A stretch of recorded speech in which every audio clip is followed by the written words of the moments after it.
Oh, hello everyone. Today we're gonna enjoy some more CPL 7 regular season week 1 games, and this time we're gonna enjoy some tier 2 action between Fear Factor and Attitude 2 representative players. And you should not pay attention to what is written here. The races are mostly incorrect. I'll just remove them.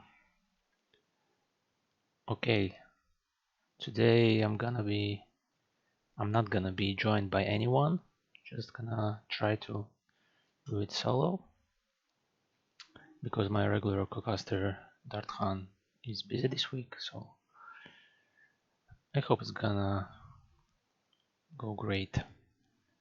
Oops, this didn't go great. Okay.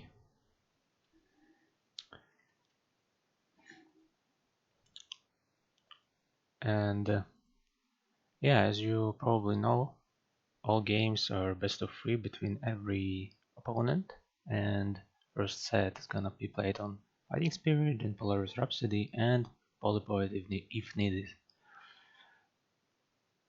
And okay, let's proceed to the game number 1, which is gonna be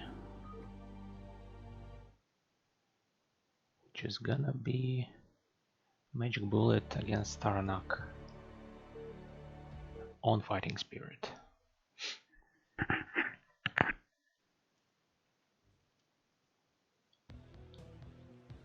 Okay, so oh no, they didn't get to change the colors. They didn't play top versus bottom, so we got 2 Terrans, and at the top right it's gonna be Magic Bullet, which is brownish Terran, against Taranak, who is yellow Terran.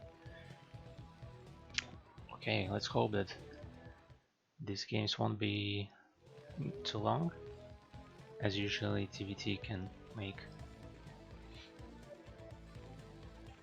Let's check if everything's okay. Okay. So yeah, I actually did play against Magic Bullet once in NSL, which is NOM StarCraft League, and it was best of 1 on some weird map which organizers choose to play. And yeah, it was a really great game. He did play quite well. Well, probably he isn't a very active player, but still, he was a tough opponent. He didn't actually make use of dropships in that game. He just went mass vultures at the beginning and then transitions to a lot of tanks in the middle of the map trying to contain, but he didn't expand a lot. I tried to break him with dropships. I dropped his natural in the main, and he did have a lot of defense there. And I actually did do some damage, but I lost a lot of dropships there. So he was prepared, and probably he knows something about TVT. Looking back at that game between me and him. Okay. Yeah, usually at the beginning of the game there's nothing to talk about. Just yeah, it seems like Magic Bullet is gonna scout his opponent with first attempt, and the SCV didn't see where his opponent's SCV come from. So interesting if he's gonna move across the map after he scouts that there's nothing at 7 o'clock. Oh, wait. Yeah, Fighting Spirit is... Where's his factor? Okay, it's here. Yeah, this location is pretty weird, especially when you wall off your ramp. Then it's kinda hard to find a place for factories. I remember I built it over the top side of the map. But still, it's kind of hindered out there. Okay, he's gonna pull his ECV out, and as I was saying, yeah, he did scout it like across of the map from the 7 o'clock to the 2 o'clock, and he's gonna see nothing, only that SCV is gonna try to build command center here. Oh no, scratch that, he did manage to get through that marine. And he's seen nothing unusual, just factory expansion. Vulture here and pretty late vulture here, but still. Yeah. Actually, TVT lately is pretty often at the ladder, because somehow there's a lot of turns nowadays, especially at G and E ranks. Well, maybe because of the flying SCV glitch, so Zergs and Protoss is just afraid to play ladder now. Okay, what's expansion? Okay, pretty.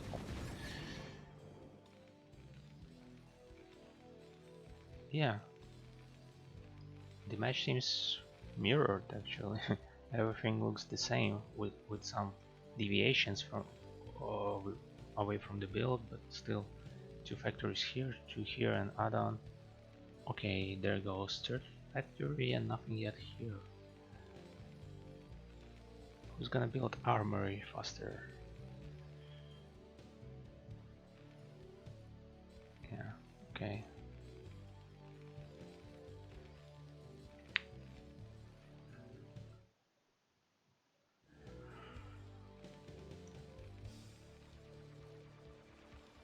Vulture speed against mines.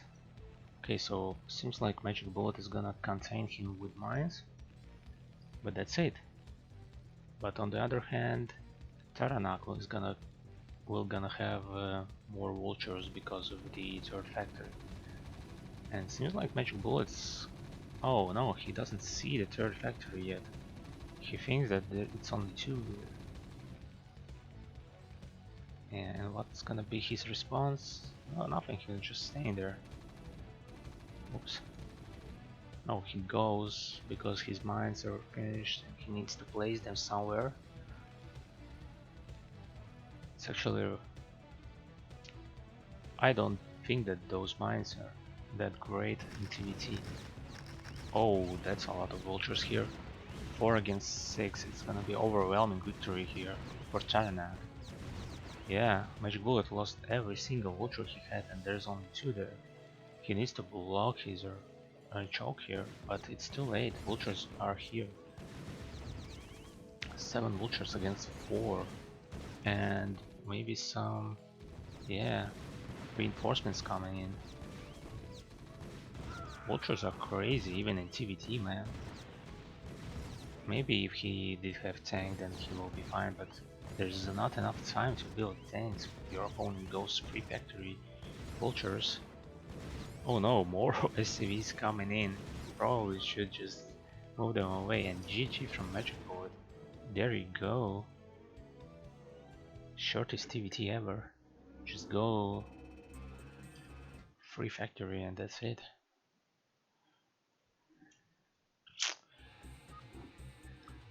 Okay, let's proceed to the game number 2.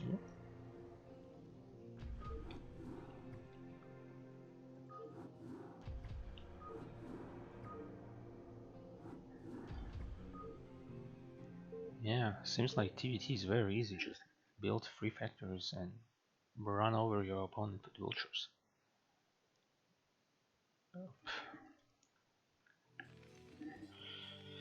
Okay, so Magic Bullet spawns at the top left in Polaris Rhapsody against his opponent Taranak in the bottom right.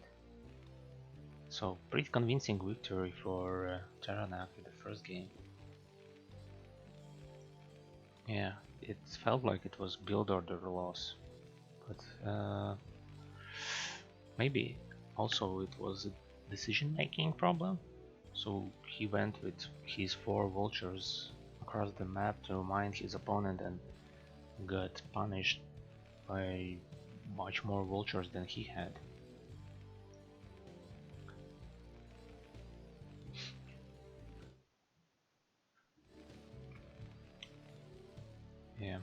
server stuff.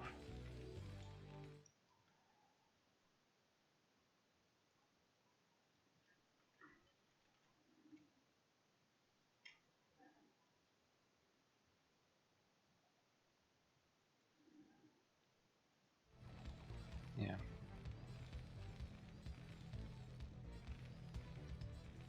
So what we got here? Nothing yet.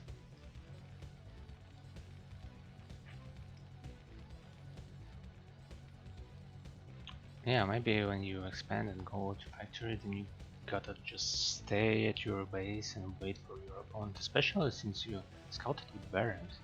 Just move that barrack somewhere to check if there's some cheese, or maybe more factory, or like starport somewhere. Then just then just um,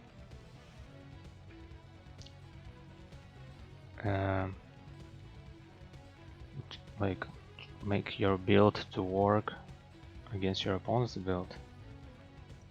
Like stay safe and defend your choke and don't move, losing you every CV, wait, every CV and vulture.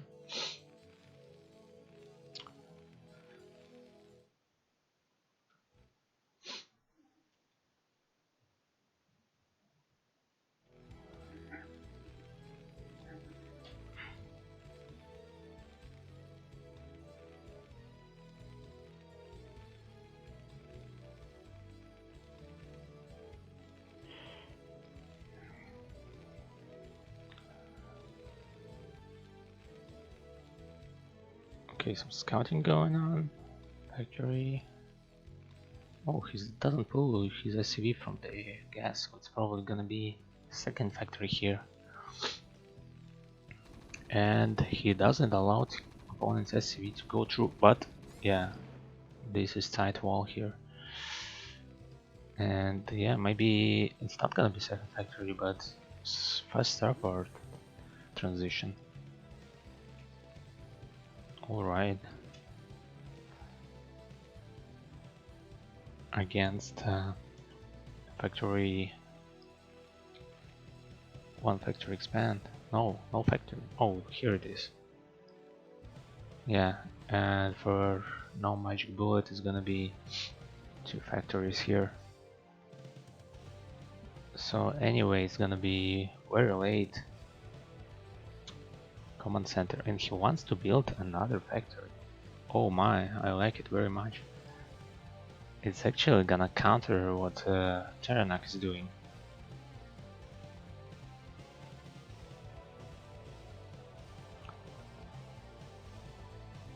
If he didn't get himself supply blocked, then it's gonna be very huge amount of vultures, and it's gonna be even more effective since there is targeted natural here. He invested in this command center, and if it will not be mining, then it's gonna be very hard to come back from. And he decided immediately to put two more factories, just to have enough army as soon as possible, since he scouted that his opponent doesn't go command center, at least at the natural. Which is scary. Yeah, he decides just to make bunker just to be safe. Maybe he needs to even block it with some depots or engineering bay here. Engineering bay would have been useful, since he doesn't know what his opponent is doing, and it might be raids, and it might be even cloaked raids, which he have nothing to counter with. And here we go, 5 vultures being blocked by those marines.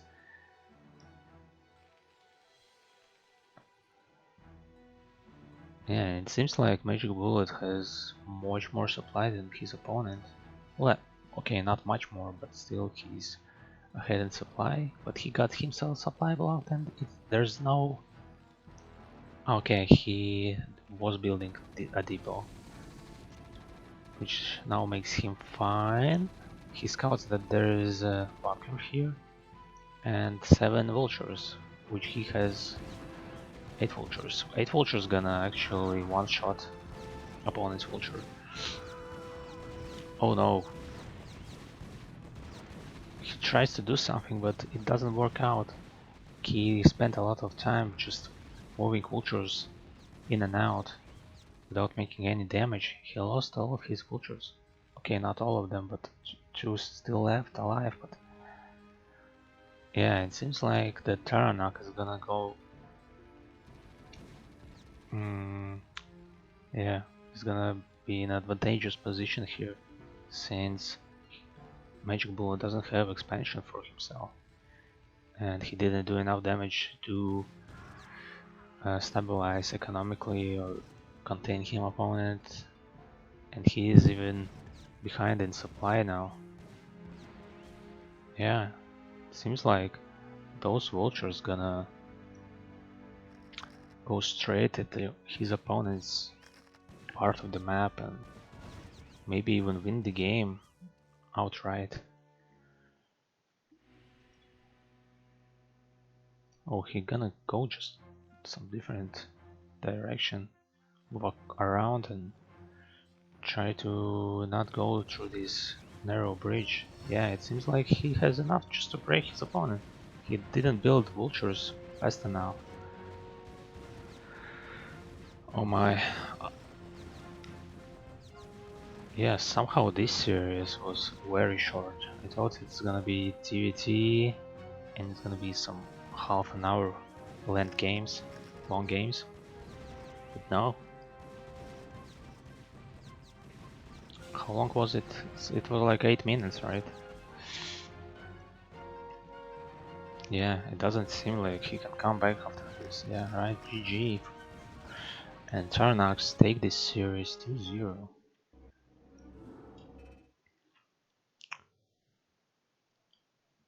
Yeah, very tough match here. Okay, let me change the score. Taranac 2-0. Making Attitude Plus team ahead in the score in this tier 2 series. Okay, then the next match is gonna be Grail versus Serial. Let's see. I don't really know what races these opponents are playing.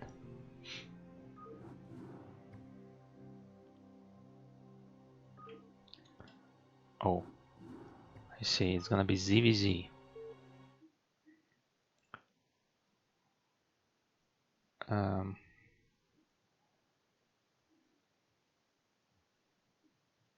Oh, what a weird names here. Grail is gonna be for Fear Factory, and Serial for Attitude Plus.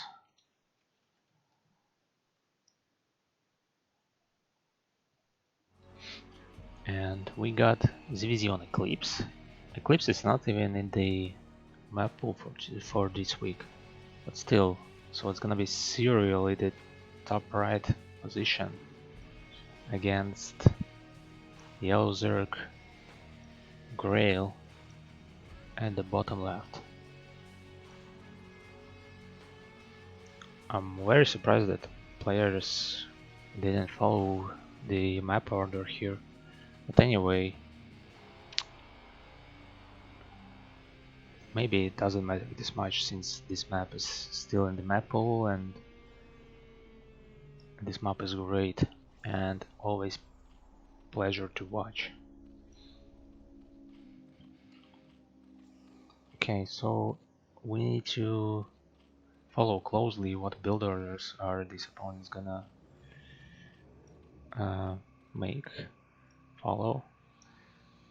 And it seems like it's gonna be 12 hatchery for both opponents, yeah. Still no overlord here? Wait a second, it's gonna be 9 hatchery? That's something unusual, I think. Right?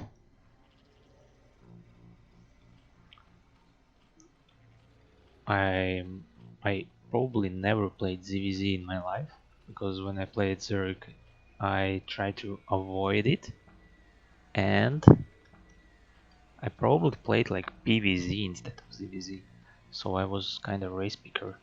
So I don't have much knowledge about ZVZ. I think that, yeah, when I was playing it was 3 or 4 build orders mostly, and if you go for hatchery first, then it's gonna be 12 hatch.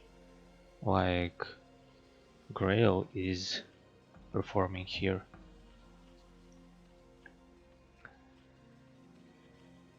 He will have slightly slower spawning pool here. So what's the advantage here? His hatchery is gonna be much more faster. And will he make Zerling speed here? Or is it gonna be layer? Probably Zerling speed, right? He doesn't have enough minerals yet. No, not Zerling speed yet. Okay, he started it just now, and he probably will pump a lot of links from those 2 hatcheries. So basically he will have advantage in the larva count, because he did have much faster hatchery, but his opponent got like got to the link tag much quicker because of the faster spawning pool. So I don't know if it is disadvantageous. So 8 links against 8 links for his opponent. He's gonna check what's the build order, because his overlord didn't make it here, right? Okay, he lost 1 link, and he sees that Grail is making more links for him. And what is this speed situation? Okay, so it is finished for Serial, but he's not moving across the map with his speed links. He's just staying at the natural. And Spire is going down for Grail, and there's not even started layer for his opponent. And finally he's making a lot of links here. Yeah, it's more than control group here. And his opponent is ready. He does have speed for himself, but it seems like he's gonna have enough links to defend this. No, he retreats. He feels like it's not enough. Okay, yeah, it's gonna be easier for him to defend, since he will have much faster reinforcement, and Serial is making his opponent to make more links, skipping drones. And who's gonna get ahead? Yeah, it seems like pretty convincing victory for Serial. Those links weren't inside there.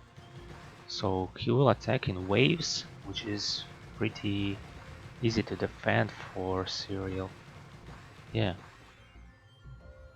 Wow. He did went ahead in this fight.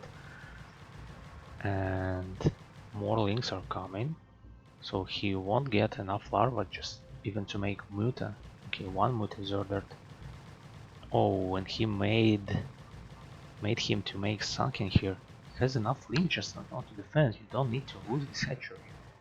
Yeah, this hatchery took a lot of damage. Unnecessary damage actually. And what is his response? Yeah, no layer yet. And not even evolution chamber. How's he gonna defend against Muta?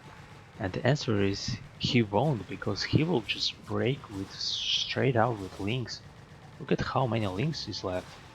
Yeah, this hatchery is going down. Those 2 Mutalists is gonna take forever to kill those Zerlings swarming in his main. Yeah, and now he's even gonna kill some drones. Yeah, losing 3 drones already. Yeah, if he just built the Sunken earlier at his main, then it would have been fine. But now he lost everything. He lost hatchery the natural, and he lost 3 drones in his main, and he is even forced to build more I mean, he is forced to build Sunkens. And is there gonna be evolution chamber? One Mutalisk is gonna be enough just to kill every drone at Serial's base. Look at how many minerals he have. He doesn't even need drones. He have enough minerals just to produce a lot of Zerlings.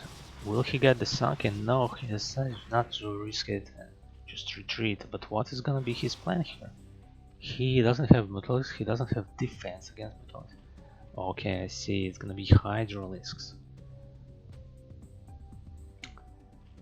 Yeah, mobile anti-air. No need for spores if you had Hydralisks. And he's gonna make speed for Hydralisks first. I don't know if it's correct. Maybe just it's gonna be easier to him to follow the Mutalisks. Okay, I can get it. Oof. And Hydralisks are not in time. He will lose a lot of drones and he's gonna start losing those Hydralisks. You need to clump them. Like, have good amount of them to control Mutalisks. And he focusing down.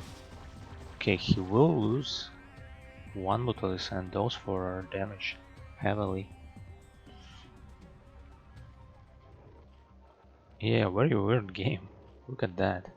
I thought Cyril is gonna lose this because he didn't have Spire, but very timingly put Hydraulic then just to defend against Muta.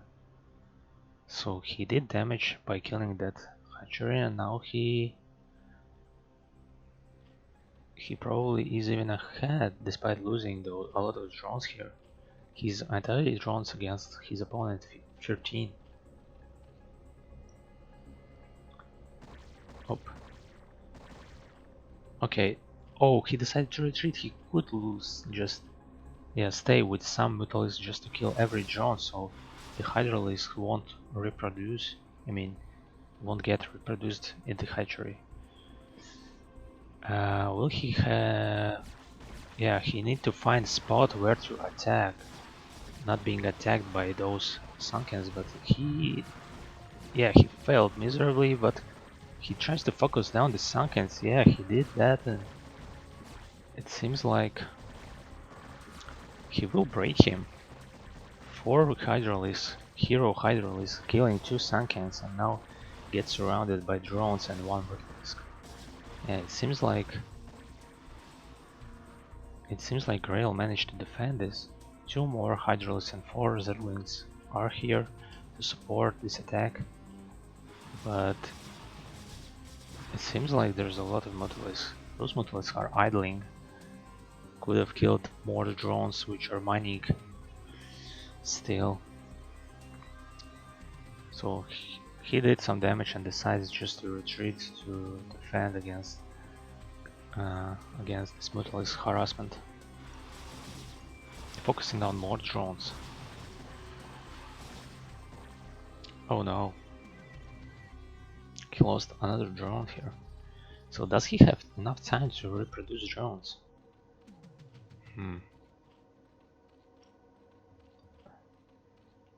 Carapace upgrade for air is going up. When this kick will be kicked in, then... Well, I don't know if it will make any difference because those Hydral is doing enough damage. And that one single damage is not gonna make any difference. I don't know.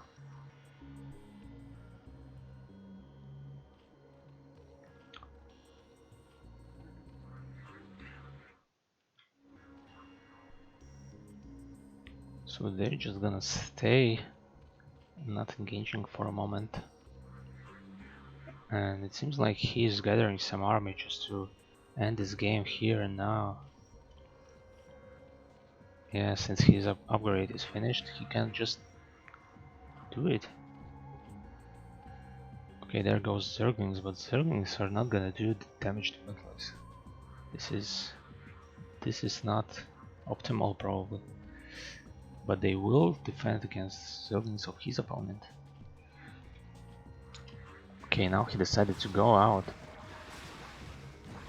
Yeah, and it seems like it's actually equal amount of Hydralis and Metalis is gonna be superior here. And Serial is gonna tap out, and it's gonna be 1-0 for Grail. So let me host another map.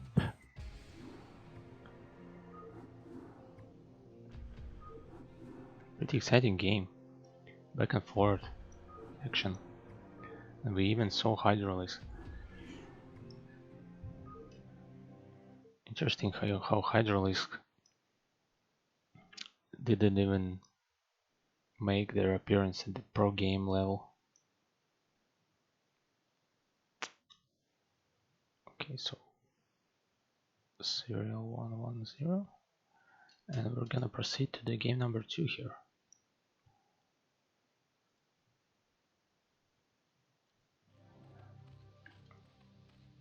Oh, okay, this is much better. So we're gonna have Grail spawning at the top right, probably at Polypoid, right? Against Serial spawning at the bottom right, Red Zerg. So 9 hatchery didn't work out, as it turned out, which is unfortunate. I thought he will perform much better. I can't say that it was a build order lost or something. It felt like it was pretty even from the beginning. Just some unfortunate control there. He did have many Zerglings just standing outside his opponent's natural, waiting for something, and when he lost his first wave of Zergling, then he sent another one. It would have been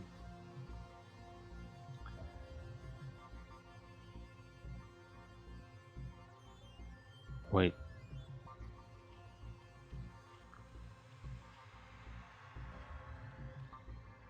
Am I actually right? Because it feels like the Serial is doing 9 hatchery now. Did he make it the first game? I don't think so. Okay, I need to check it because I think that I might mess this up. And what is Grail doing? Is it gonna be... Oh, okay, he did 12 pool gas and now he's making hatchery. So it's like 12 pool, 11 gas, 9 hatchery or something. So it's gonna be different build orders for our players. 12 pool is gonna be slightly faster than this. So I think the situation is kinda equal to the first game, and these opponents are not gonna enjoy some build order win for themselves. But it seems like Grail is making fast layer instead of making zooming speed, and he have 12 drones instead, unlike his opponent who has only 9, and he's pumping zerlings now from 2 hatcheries, while Grail only has 1, and it feels like it's not gonna be enough zerlings to defend. He could have made Sunken here, but the hatchery is not on time, so seems like he will lose his natural hatchery.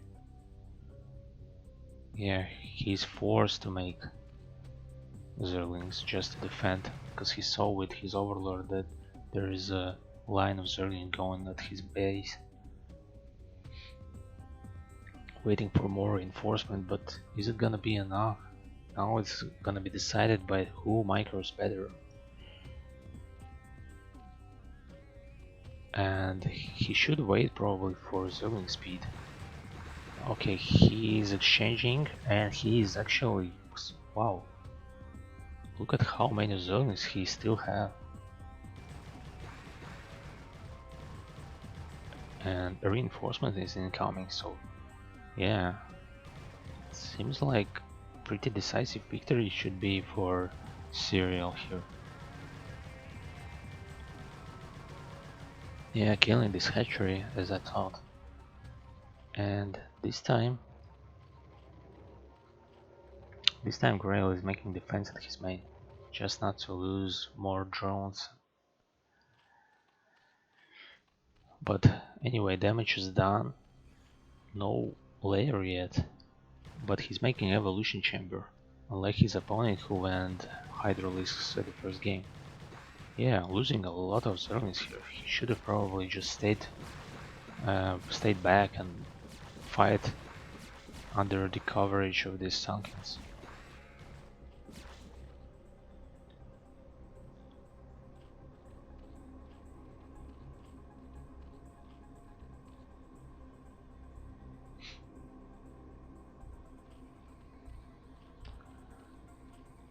And yeah, it doesn't seem like he have enough money for Spire yet. He did try to build it, but it failed. Look at the drone still staying there. Okay, now he put the Spire down. Those Zerlings are everywhere. 2 Zerlings here, 2 Zerlings here. And some Zerlings here. So he knows that he can't make any damage. But looking from the side of the observer, it seems like he could have killed the gas, for example, or maybe even the Spire. Those Sunkens are not in range to defend it.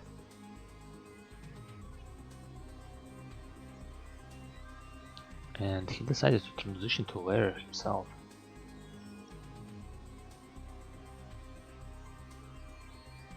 Will he expand? Where is this drone going? Is it gonna be spotted? Yeah, it is.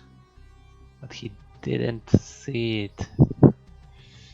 He could have seen that this drone is going somewhere just to make some ninja hatchery somewhere around the map, just to make sure that he will mine gas safely. Where is he going? There's no need to move out, probably, no? He sees that those Zerlings are there. Oh, yeah, there's a lot of Zerlings here. And he knows it. There's no way he can do any damage there.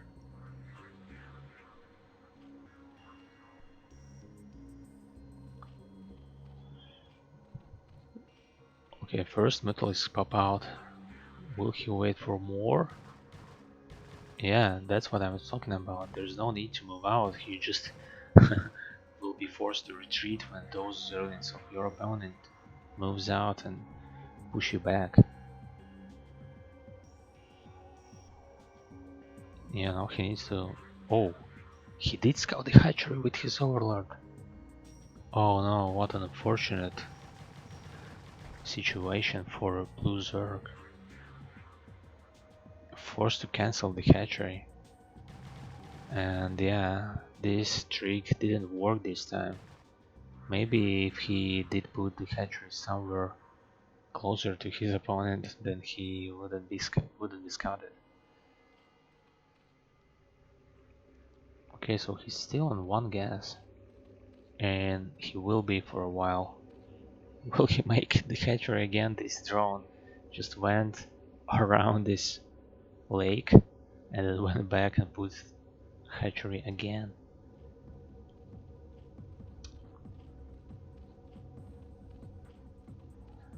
That's funny. And it seems like those metals can't do any damage because of the spore colonies. But if you think about it, maybe he can snipe some drones over this side of the natural. he does see with his overlord that there is some great spot for his mutas to harass. Oh, he scouted it again. Will he try to defend it? It seems like it. Oh, and he's focusing down some drones here, but there's even Mutalisks here for his opponent, so... and 5 against 6 Mutalisks, it seems like somehow Red Zergs managed to get ahead in Mutalisk count.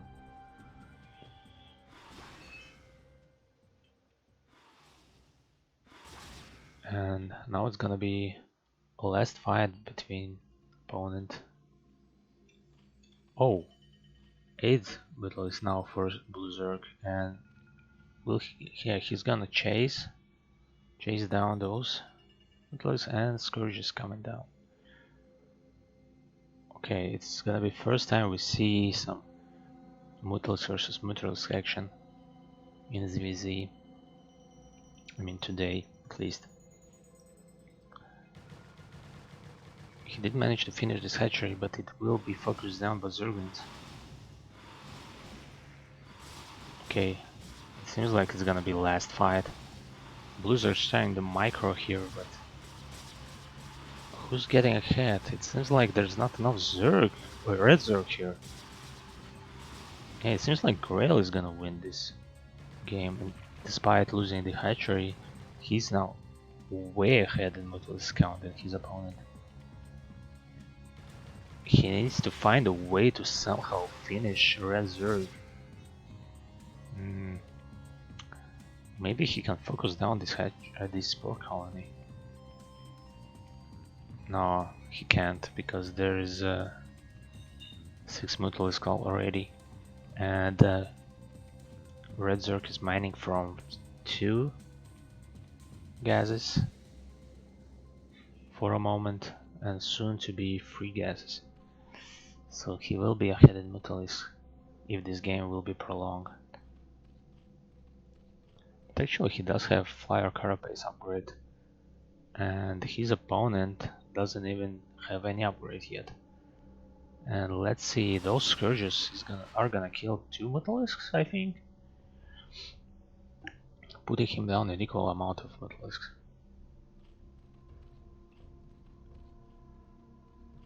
Yeah, those Scourges are scary, man. Losing another Muta for 1 Scourge. Very scary stuff. Yeah, those Mutalisks got chased away, now he's losing drones even. Yeah, and Grail GG's, which makes the series 1-1.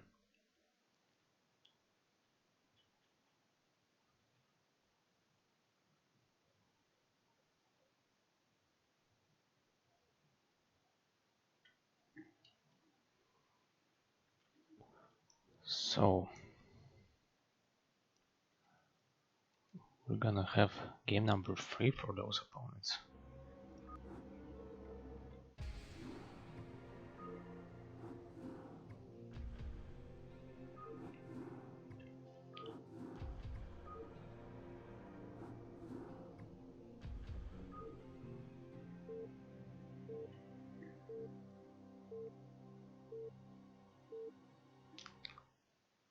And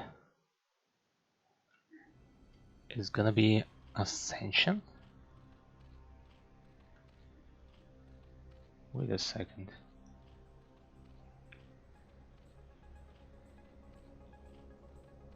Okay, anyway, so it's gonna be Grail spawning at the top. Is it top? No, it's just right side of the map. And his opponent Serial spawning as Orange Zerg at the left side of the map. So we saw both opponents doing 9 hatchery like in different games. What's it gonna be this time?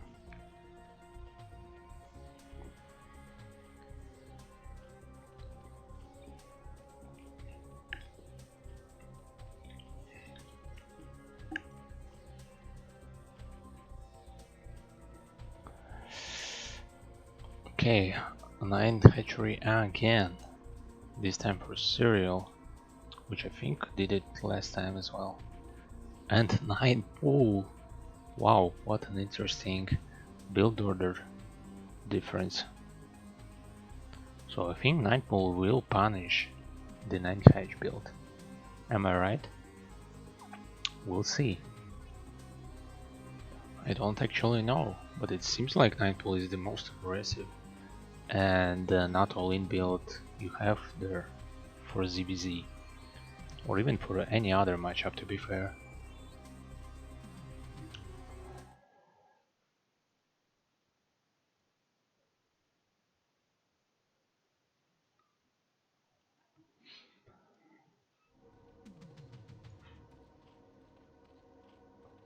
Yeah, Zerg is already on the way, but spawning pool is just started.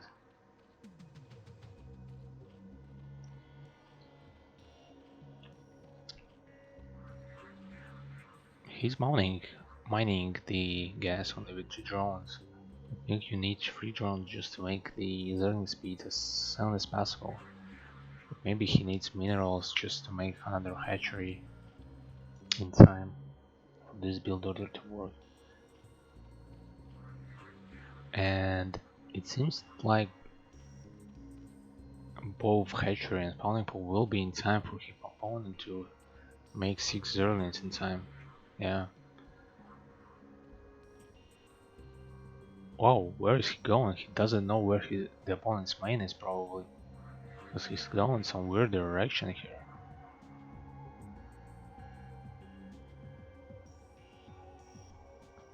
Yeah, there's no main here, buddy. Oh no. Yeah, he messed this up. Why are they meeting here?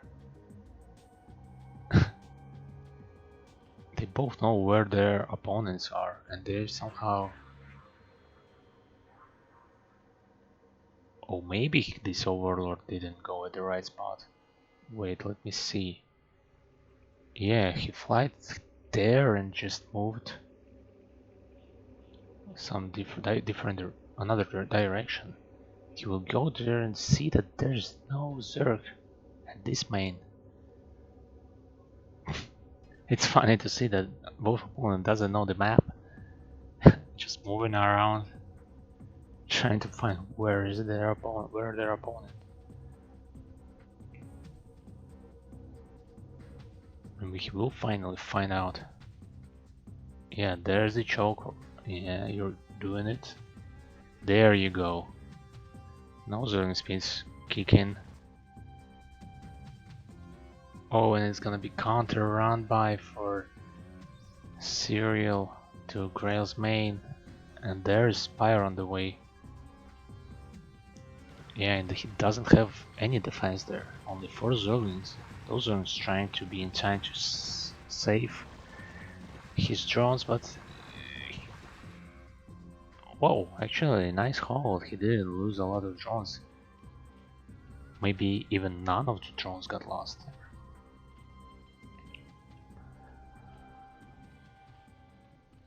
So Spire on the way, and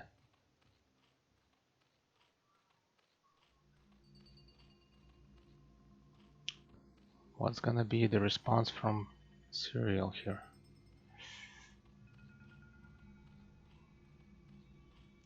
So yeah, one Mutalisk is on the way,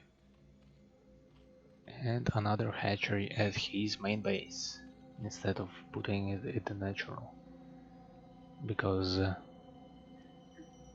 not, why not?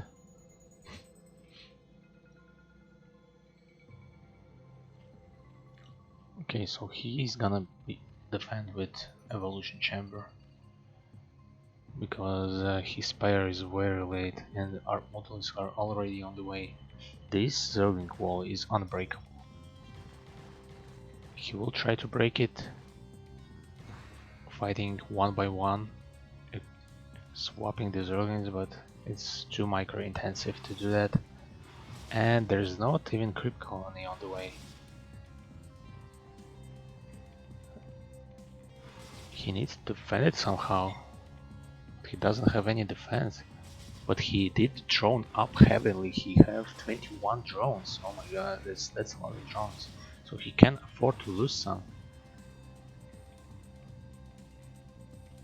This single Nautilus is doing a lot of damage. But when this spore colony will be finished, it's not gonna be the case. Imagine if he did have more than one Nautilus here. Those drones probably would have gone at his natural much sooner. Oh, he find nice spot to hit drones mining gas. There's no gas yet here.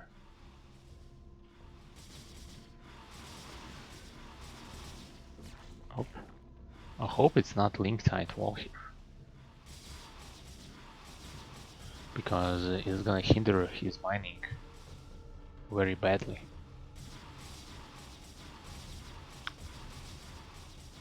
Is he gonna just kill every building there? Okay, Spire is finished and he orders Mutalisks. Yeah, 4 Mutalisks are on the way, but it's not enough, it's 6 for his opponent.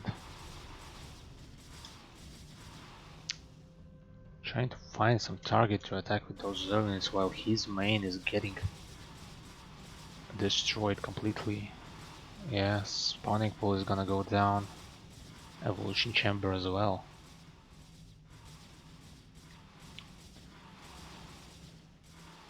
Yeah, this force is very small to counter this. Oh, and he got scared away by those scourges. Nice job. Oh, should have been enough just to kill that Nautilus with one scourge. And some sweeping run by, killing some drones, and even sniping down the evolution chamber. Will he snipe down the layer? Look at how fast this layer got killed. And it's gonna be for last second to save it. He did manage to save it with 200 HP. Wow, very close. But will it be make any difference? Yeah, he will have to rebuild this hatchery here if later get destroyed. He probably will try to snipe it down now with Mutalisk, and there's no way to defend it. No scourges yet. Ooh, let's see. Yeah, drones are mining fine. Yeah, and the layers got sniped. So it's gonna be, the game is gonna proceed one base against one base, but those Zerglings that we saw at his opponent's natural are gone, and now he can run in. Those drones should help his Zerglings to clear this out, but he managed to do it without the help.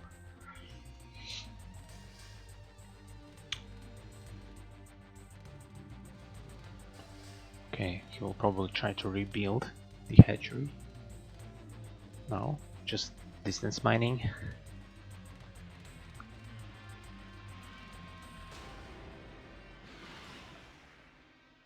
Oof. Spend those scourges to kill the overlord, which is unfortunate. Now he's way behind. Well, he was way behind even earlier, but now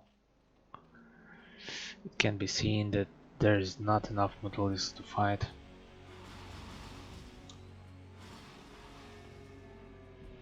So upgrade situation is +1 attack for Serial against nothing, and nothing is on the way for Grail. So not only he has more Mutalisks, but even ahead in upgrades. So it's just gonna be last fight until Serial is gonna give up and leave the game. Maybe not. Maybe he will fight a little bit. Oh, what is he doing? He was attacking the extractor? I thought he will be focusing down the spore colony. those Zerlings are gonna do that job. Although it seems hard to surround it since it's close to extractor and there are a lot of drones there. And he's trying to focus down the hatchery, oh my god. No, you should do Spore Colony first, just to allow the Mutalisks to do their job. Now the Mutalisks can fly in and kill everything. There's nothing there. There's not enough gas to produce Mutalisks in needed amounts.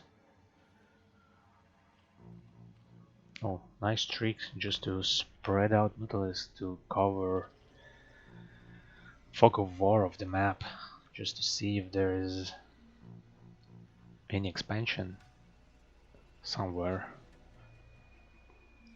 Another run by for Orange Zerg. No defense here, only 3 Mutalisks. Will he kill something? Both opponents are running past each other straight to the main. Yeah, but this sunken. Man, what a great defense. No way he can do any damage. He could have killed Extractor, but it wouldn't be enough.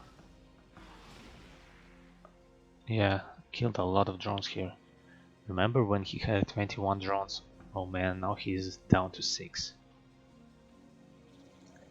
He's trying to rebuild those drones, but he won't have any army in this case. Yeah, only 4 Mutalisks.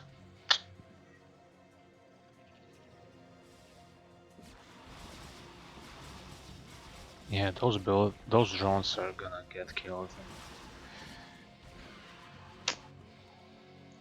Not enough supply to hold this any longer.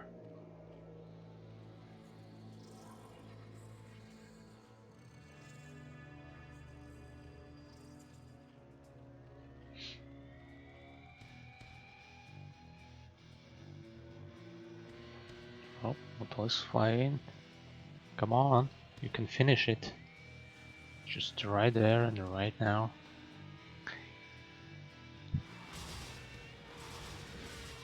Try to focus down the drones. Yeah, he has superior amount of Mutalisks. Just finish it, man.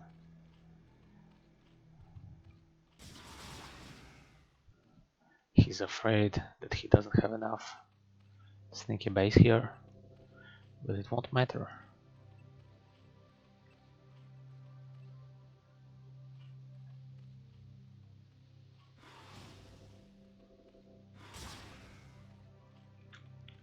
It won't even matter.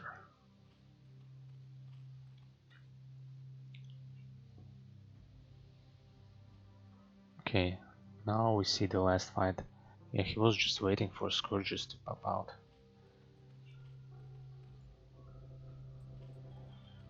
Just to be safe. Yeah. Oof, those Scourges are cost effective here. Yeah, and serial GG's, and so Grail took down the series 2-1.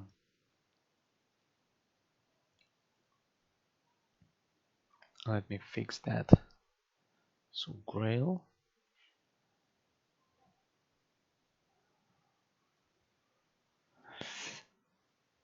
So score is now equal for Fear Factor and Attitude Plus. And we're gonna see finally some TVP action. Hella Bacon against Nagisama.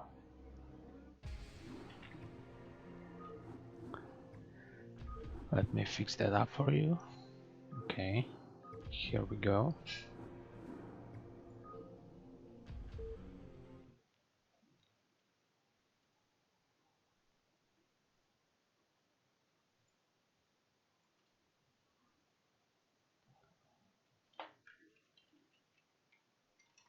No, caps lock, please.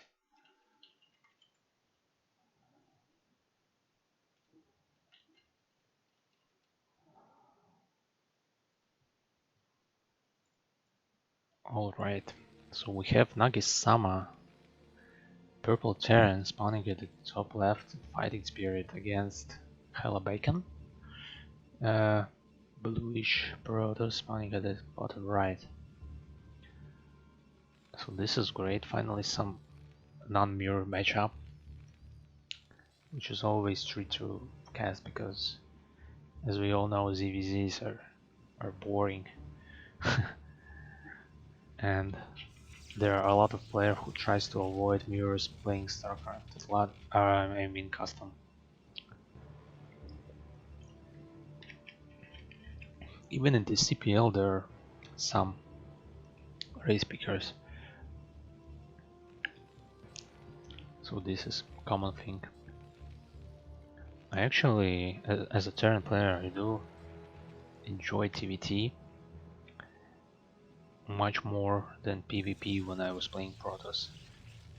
Despite common stereotype that TVT is boring and too long and snooze fest. No, it's actually pretty fun to play. And it's actually is one matchup which shows the skill, because if you're a better player, then you will never lose against a very low skilled player if you know what you're doing. Unlike any other matchup, you can get cheesed.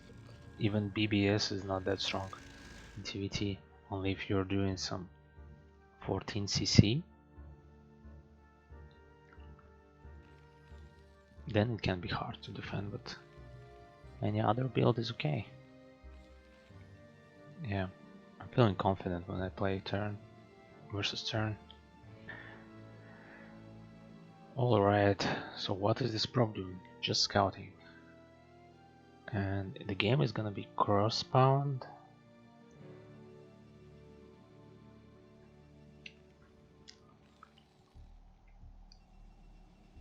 Let's follow the build order. So this wall is Zealot side, but it's very far away from the command center. So if Zealot decides to go in, then he can just go straight to his SCVs, and those Marines would have hard time to go back and forth to defend it and then go to the safety of his barracks.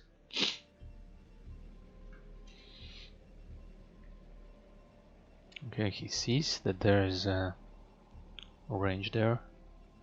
He doesn't see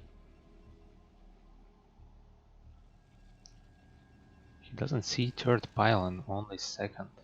He decides to go away. Yeah, very unfortunate supply block for Protoss here. Okay, only 2 Marines for turn.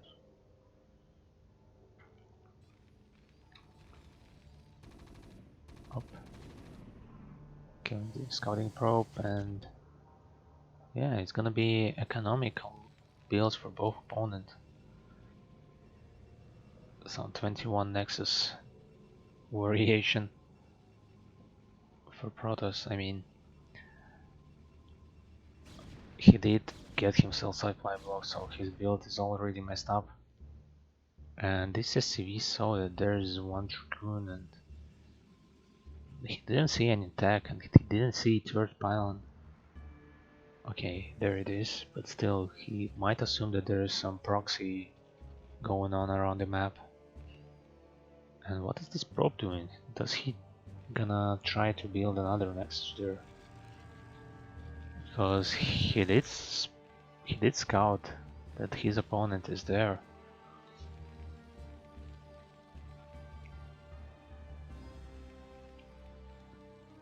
So there's no need for another probe around the map.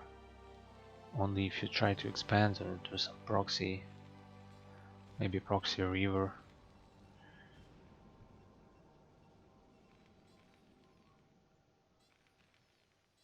Yeah, only one Dragoon, very weird. Usually Protoss have several Dragoons by this time. Maybe 3. He's cutting the Dragoon number.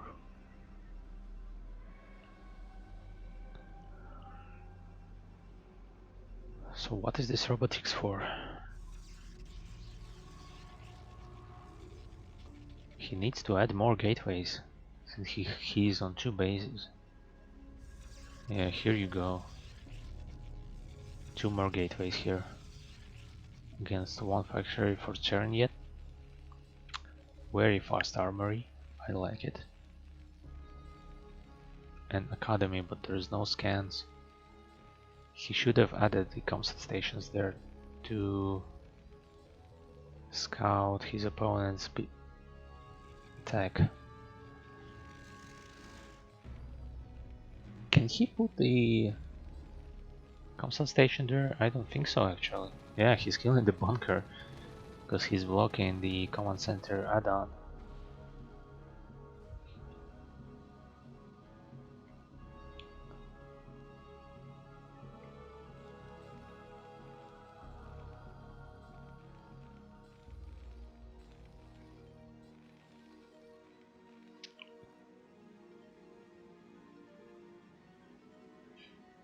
Yeah, he doesn't have enough money yet to build dragoons from 3 gateways.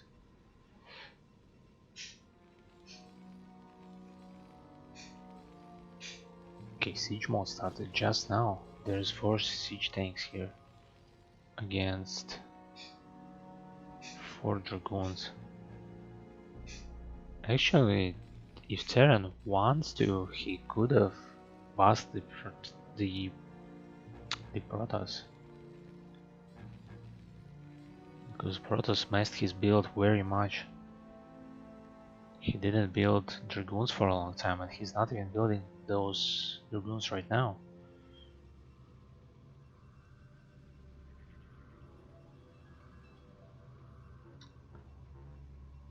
Nice pylon wall here, but he doesn't have army. If Terran have added like another factory and went some timing attack, then he could have punished the Protoss right here.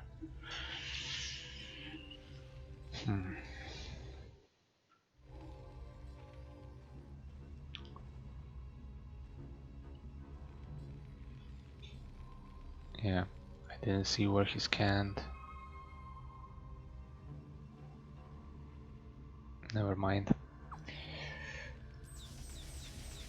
Too slow reaction for me. Okay, now siege mode is finished. He's attacking this dragoon. Yeah, it's in the range.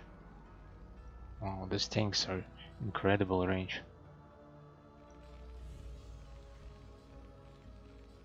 So the science facility is almost ready, and he will get probably 2-1 very fast and move out after it will be finished. And looking at the armory, like timing, when he put it down, it seems like he will get 2-1 very fast.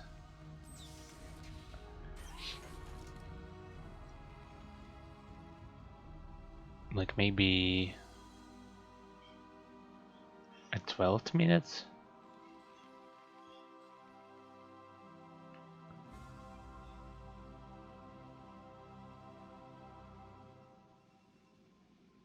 Okay, there goes Stargate and Templar Archive, so it will be Arbiters. No carriers, no High Templar stuff. And those siege tanks are pumping out only from 1 factory with machine shop.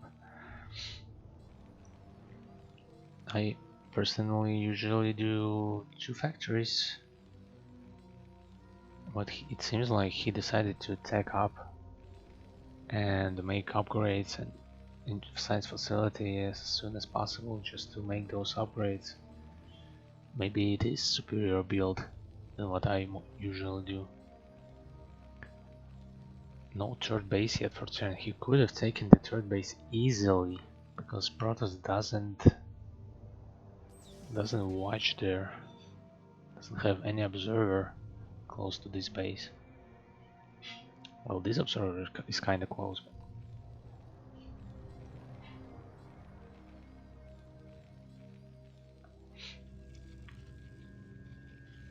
Where's Arbiter Tribunal? Okay, here it is.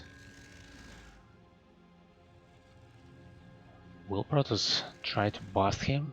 Because he's pumping Zealous. I don't think there is a chance for him to break it here.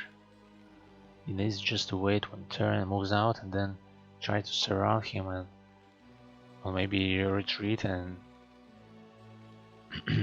stale the attack while he's waiting for his arbiters to get out. Okay, arbiter is going here and it's gonna be stasis. Okay, I can dig it. And psionic storm. So he probably will make some high templars, maybe for harassment. Some vultures went around the map planting mines, but he's losing those vultures for free now. Okay, not exactly for free, but still. Not enough mines got placed. What are those Goliaths doing? Probably he wanted to clear this location from observers and to take this base in the future.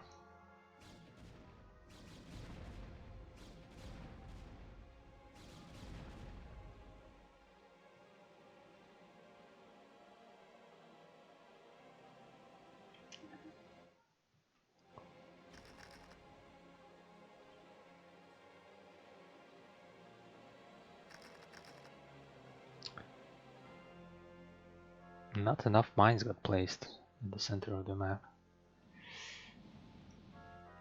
Okay, I heard some arbiter cloaking sounds. So it finally got out of the Stargate and we see that recall is developing.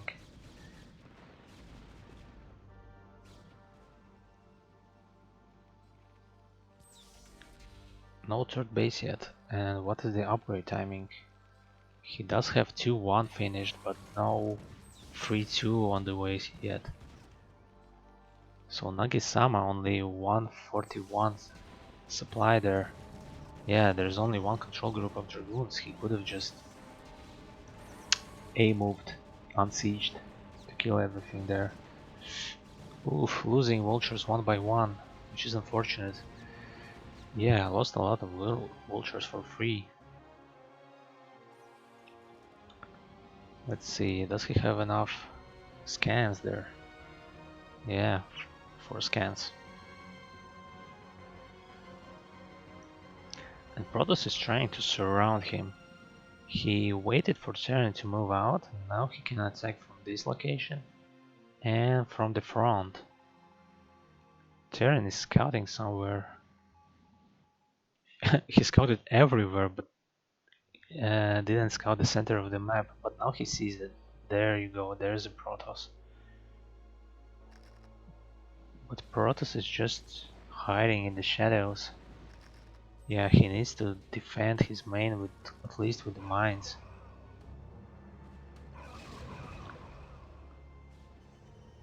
And it seems like Terran is doing a great job. Or is he? What is this Protoss army doing here? Is he gonna try to bust him at his natural? Because Terran is not moving anywhere. Let's see. Terran is trying to fight the Protoss. Yeah, and here is Protoss, so he can't just move there. Oh, he's gonna lose the Arbiter. Or is he gonna recall? Oh, some army got recalled and there is siege tanks. And somehow there's an Archon. So Protoss is already in the base, but I think that there's gonna be no problem for Terran to clean this out. He just can A move here. No need to siege. Just kill everything. Okay, he's focusing down the armory, but it's not big loss because those upgrades are only started. So if he rebuilds the armory, then it's gonna be resumed pretty quickly. Oh, one shot away from getting killed, and he did it. Okay, so Nagasama lost his main, but Bacon lost his army. So I think that Nagasama now will be all winning. He will just send everything across the map trying to kill the Protoss since he doesn't have his main anymore. I mean, he can't mine here. He doesn't have any base. Okay, scratch that. He has another base at the 9 o'clock, which Protoss probably shouldn't. Yeah, he doesn't know that there is another base here. He could have seen that there's CCV transfer somewhere. In the meantime, we see that Protoss took another base here, so he's on 4 bases now. Okay, this base is mined out, and this is gonna be mined out soon. Yeah, as I was saying, Terran decided to move across the map and put some pressure on Protoss because he lost all of his army.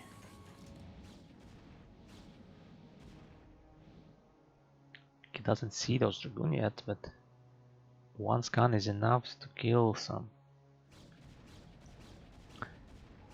Yeah, here you go. Stay moving now. Oh, stasis. Those siege tanks are siege too far away. Care, you should retreat, man. Oof. Storm's only on one siege tank, but we see that Protoss is losing even more of his army, but it doesn't matter because he has superior amount of probes and yeah, supplies are pretty even. I mean, if you don't count the probes. If Protoss defends this, then he's gonna be way ahead. I mean, it's gonna be an unwinnable position for Terran. So he needs to do decent damage with this army.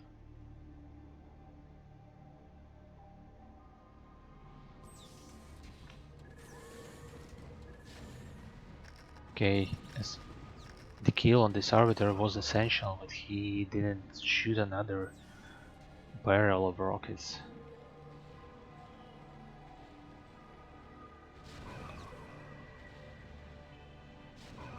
Yeah, there's no Dragoons here.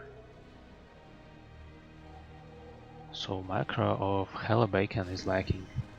He's losing some units for free.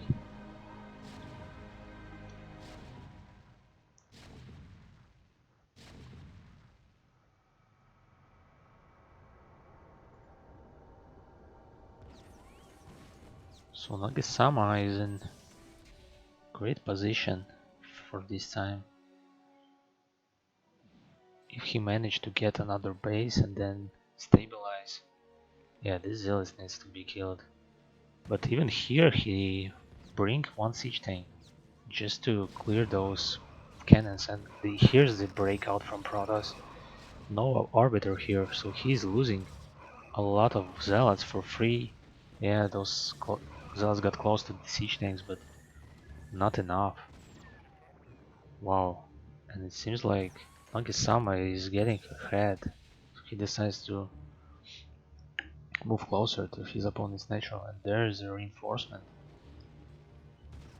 Yeah, and he's denying mining in this base. Probably will kill these nexus. Hellbacon desperately trying to break out, but he's failing because there is never enough units here. He loses a lot of small forces, and losing arbiters is another bad thing for him.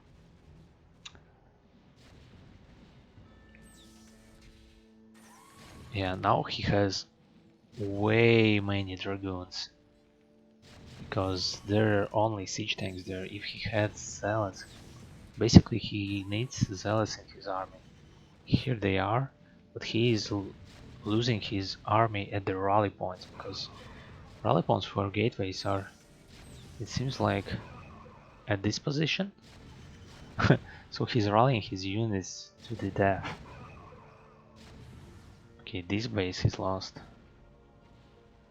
Yeah, so basically he needs to re-rally his units here. Look at this, another zealot will get lost.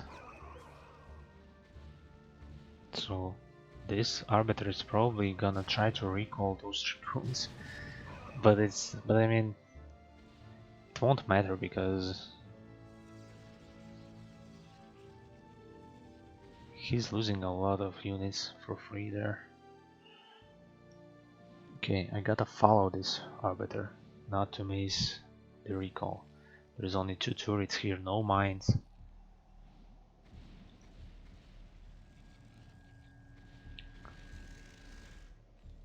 Okay, Terran got control over this position.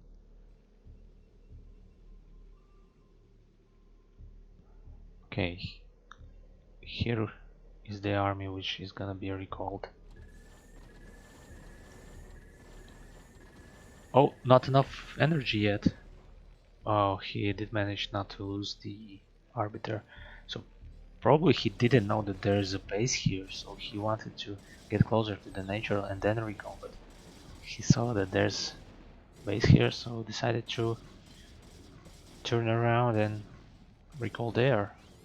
Yeah, denying this base. So Nagisama decides just, okay, you recalled me, then I'll go to your main, because you don't have anywhere there, since you recalled your army.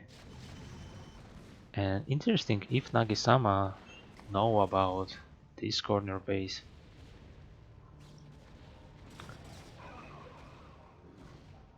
I don't think he could have even break this, because there are some gateways there and some army. So it's gonna be hard to clean this out with small armies. Basically Terra needs to gather all of his units and... Okay, another recall here. And it's gonna be a tough situation now for Terran, because he's gonna lose all of his factories. Actually no attack upgrade yet. Yeah, those siege tanks, man, they are spawning straight to the death sentence. Yeah, so what's gonna be the response there? He's sieging this base, but how do you defend? Okay, I won't commentate on this. This is just nasty.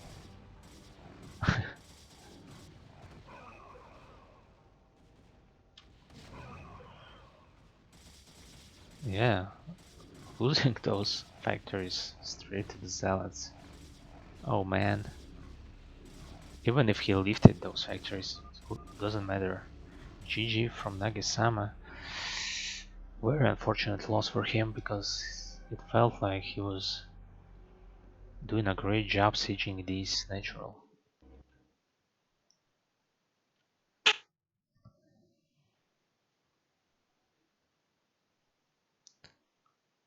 Okay, I will just write a victory point for Hellebaken.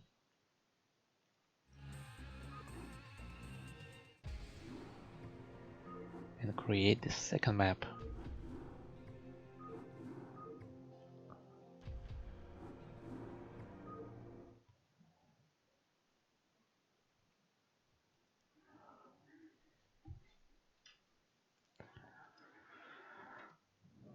Okay, so we got Nagisama Blue Terran at the top left against Hellebaken, spawning at the bottom right Yellow Protoss, who was the victor of the first game on Fighting Spirit. But this map is a 2-player map, and it gives opportunity for either player to make some interesting cheese or some build order which we can't make on the 4 players map, or it wouldn't be this successful.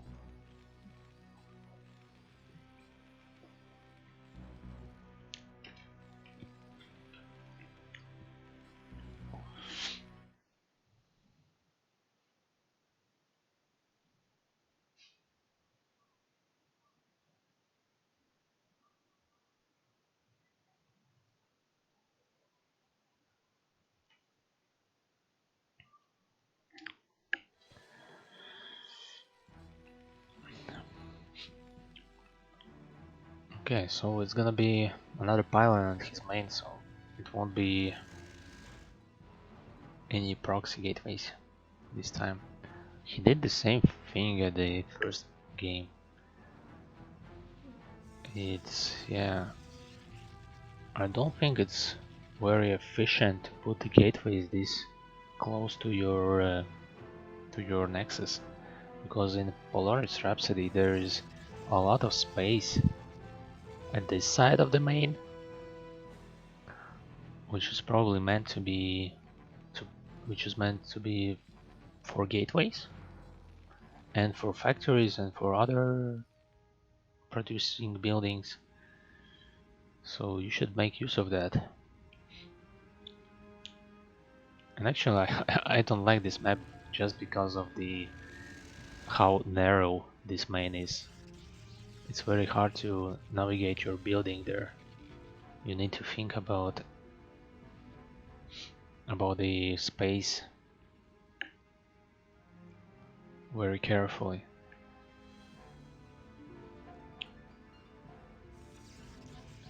The area for building is actually okay at the main, because there is a space here and there is a big space here, but I mean, it's not efficient layout. It's very narrow overall. Narrow here, and there's only one wide open place here. So that's the reason why you need to build your production buildings there.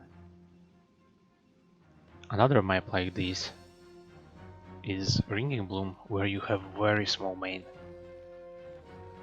It's actually stupidly small. When I first time played that map, I just didn't know where to put my barracks, so I put them in the middle of the map. So I had like 6 barracks at the main, and then 3 barracks and some factories at the middle of the map. It was fine, but then I decided to create the map in the single player, and just to train the building placement. And it turned out that it wasn't that hard. You just need to think about when you put your stuff. Okay, anyway, so we have the repetition of the build order for Terran, and it seems like it's a repetition for Protoss either. But this time he didn't get supply blocked and put his Nexus in time after building 2 Dragoons.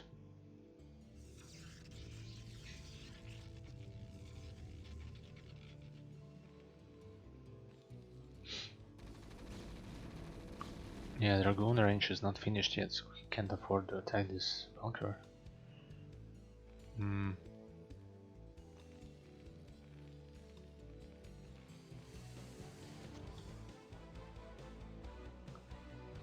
So town halls are gonna be at the same time, approximately.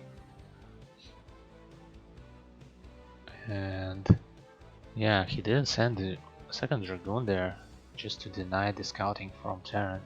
He thinks that there should be another SCV somewhere. But will it matter? Since he's not doing any cheese? But maybe it is, because he will leave his Terran opponent wondering what is Protoss doing. Is he gonna make some Dark Templars or Reaver, and Terran will be in need to prepare against everything.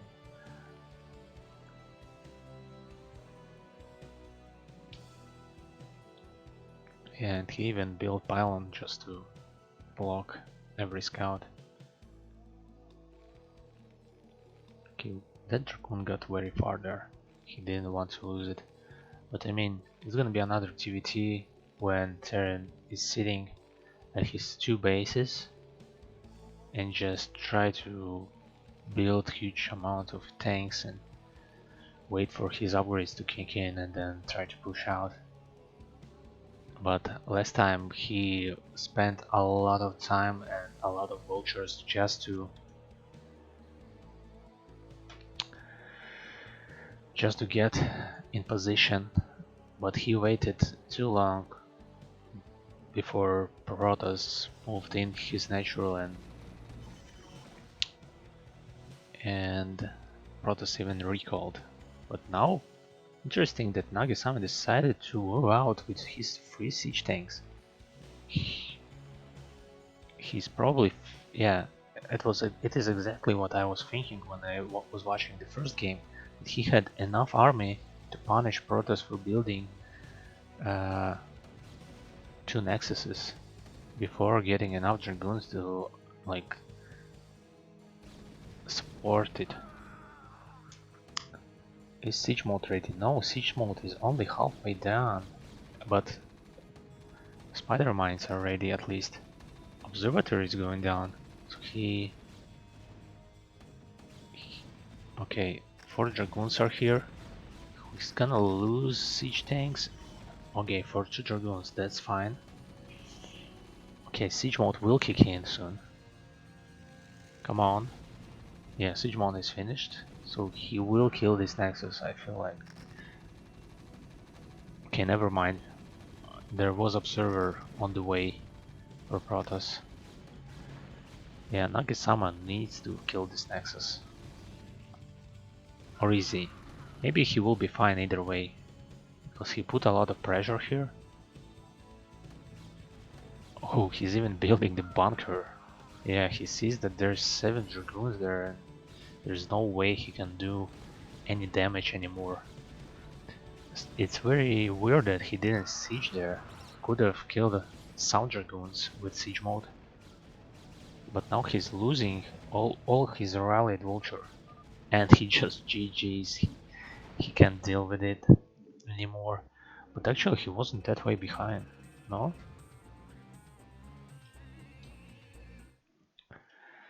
Yeah, he probably felt overwhelmed after the first game. And I can understand that. Yeah, TVP is sometimes very hard to deal with. Okay, let me change the role again. So Hellebecken winning 2-0 and putting Fear Factory in the lead.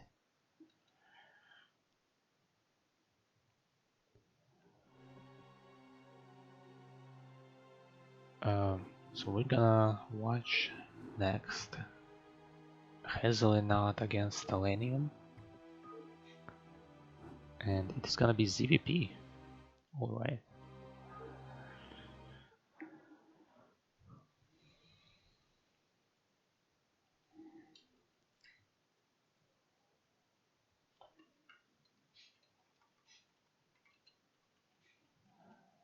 Hazelinot.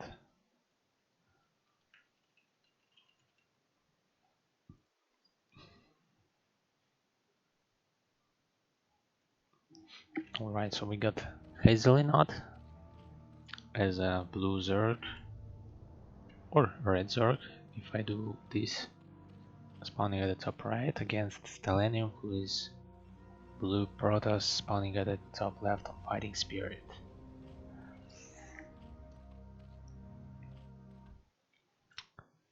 I think that Hazelinot is actually a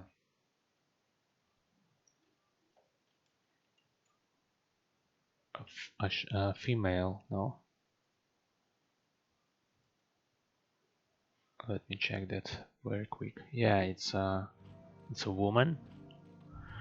So I'm gonna reference her as a she and her, if I don't forget that.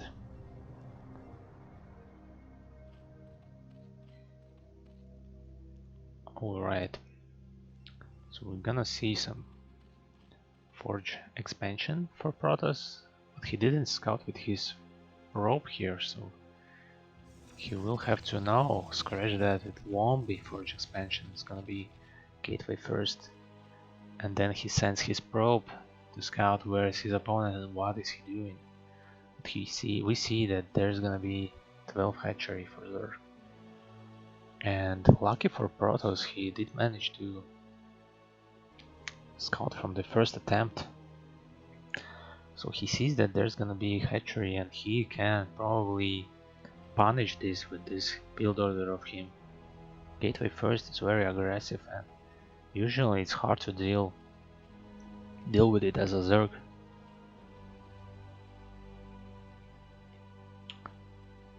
Okay, and Hazelnut is gonna scout what build order is this, and yeah, sees the gateway and immediately retreats. And she knows that she needs some defense as soon as possible. Yeah, you need to keep this drone just to see the zealot timing and when you need to prepare. The zealot is out. Nice reaction.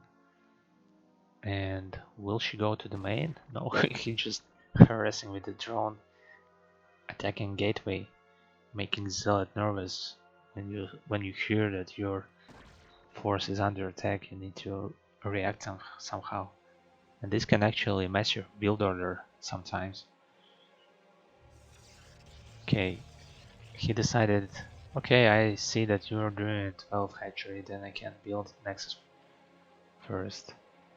And he moves out with zealots, and yeah, it's gonna be 3 zealots sometime soon. But 6 zerlings.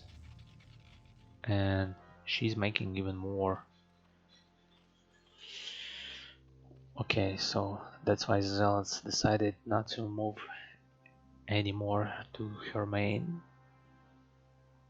No, probably they just try to follow the drone. Okay, now the first engagement is gonna happen. Oof.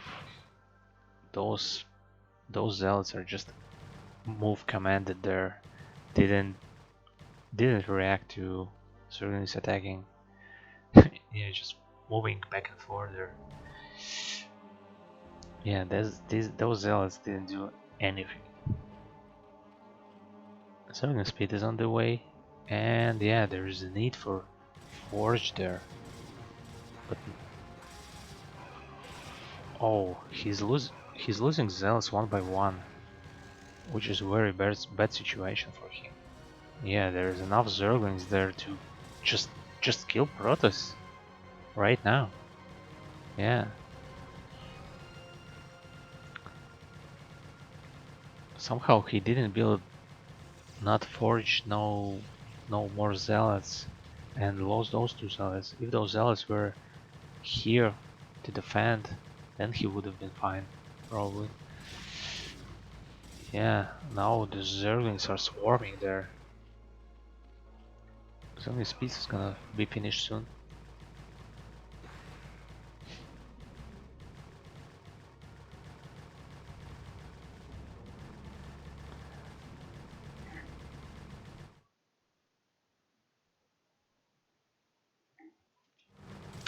Oops, GG, says Telenio man. Leaves the game. Very convincing victory for Hazelnut there. Making use of the opponent's mistake. Nice job putting herself in the lead in this series 1-0. Let's see how Stellenium did in the second game.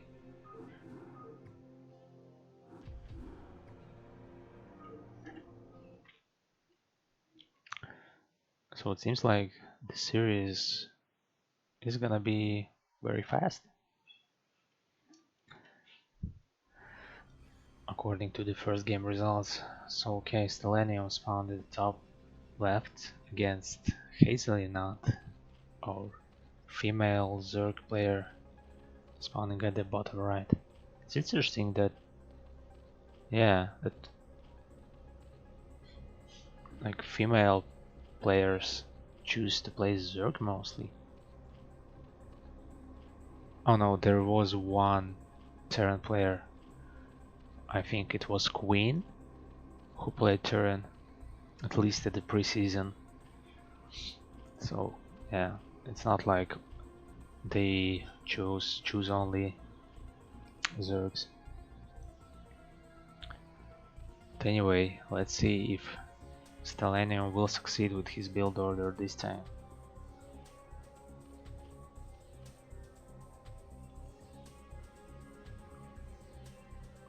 It wasn't like he was doing some build order mistake, he was just didn't make use of his zealots. Those zealots were just moving straight across the map without counter-attacking zealots.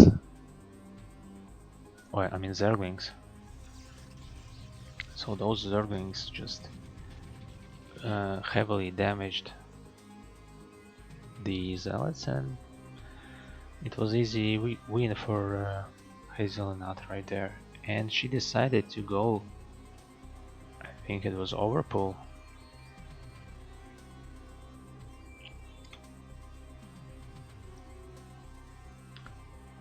Yeah, maybe against Gateway first it is the superior build.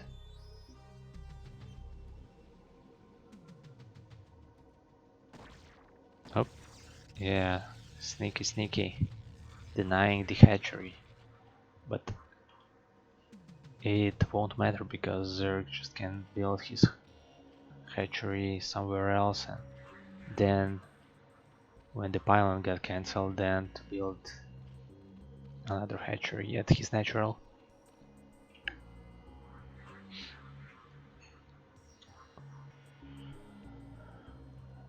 Okay, this drone is gonna scout that there is the same build order for Protoss. And we see that Stellanium has gathered 300 minerals, probably will send probe soon to build the Nexus. But 4 Zerglings are out. He needs to defend against this. He didn't scout the Zerglings, and I don't think that he went inside the main to confirm that there is a pool first. Well, I mean 2 zealots are enough to kill those Zerglings. And gas is not mining, so forget about Zergling speed for the time being.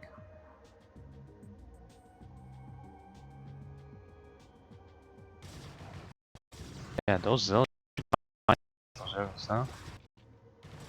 Yeah, some micro, but yeah, but those Zerglings are damaged. But still, no? Well, with the help of the probes, he should be fine. Should be fine. But 4 more Zerglings are out. Oh man.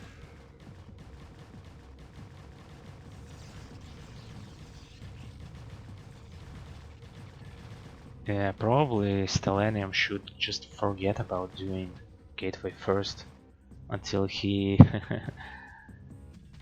he do fine, because it seems like if he put down the forge first, some cannons and nexus, then he will be fine every game and then just proceed to the mid game and have some easy PvZ time.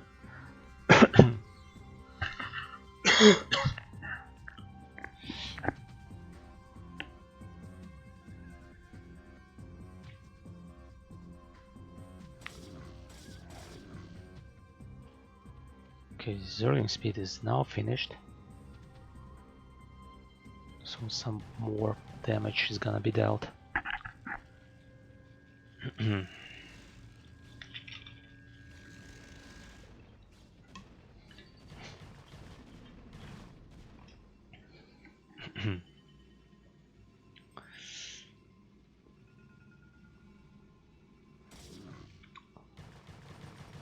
Yeah, that's very unpleasant for Protoss when those Zerglings, especially speedlings, are running at your main around the mineral line. Okay, now he decides to kill this cannon, which is absolutely mistake. Yeah, because he sent those Zerglings like in a 2 packs. That he has another control group and a half. Zergling will kill this cannon. Now so Stellanium should have had much more cannons than one. He was very greedy and yeah, didn't have enough defense.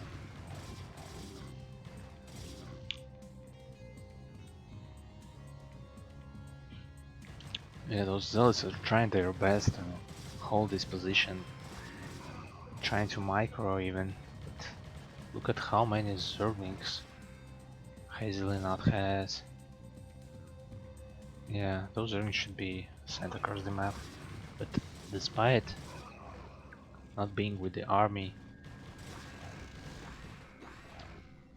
Hazelinot is doing fine. She can even kill that another cannon. Yeah, she needs to gather all of her Zerglings just to send them at once. Oh no, not Dragoon. Dragoon is the worst unit against Zergling. Because yeah, Dragoons just do half damage against them and they are so stupid and so their shooting speed are so slow. So he should have been fine with just building zealots. Probably even better would have been to just build more cannons, like 3 cannons, and you're safe for time being. Yeah, it seems like it's some kind of all-in or not, because tech is very much delayed for Zerg. Another cannon just in time to save the game. Yeah, now he builds the cannon. He's still ahead in the prop count and he has saved his natural. So let's see, will this proceed to the mid game? It seems like it because Hazelinot is droning up and she wasn't mining the gas, so now she will resume that and get some layer and or maybe even just straight up Hydrolis then. I don't see it yet.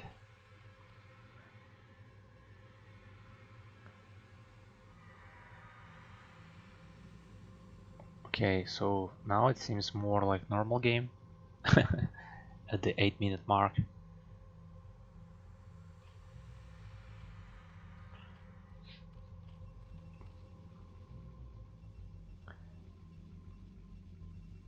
Upgrade armor. I mean attack upgrade is gonna be finished soon, and then Zealot will have easier time to killing those aliens, because it's gonna be enough to two-shot them. Okay, here goes the layer. Interesting, what's gonna be the transition for Zerg? Okay, Hydro then. I would like more Hydrolis then built slightly lower, 1 hex lower, just to block this narrow choke, so that Zealous won't move there. But it doesn't seem like it won't be irrelevant since Protoss doesn't have many Zealots. Corsair is out trying to scout what Zerg's doing over there. And we see that Zerg is upgrading her Hydralisks. He doesn't even only scout with the Corsair, but even send that probe there. Okay, layer is finished, but it won't matter. Because those Hydralisks are gonna be at the Protoss natural soon, sieging, and it seems like Hazelnut gathered a lot of economy. I mean, look at the drone count. It's 40 against 41 probe for Protoss.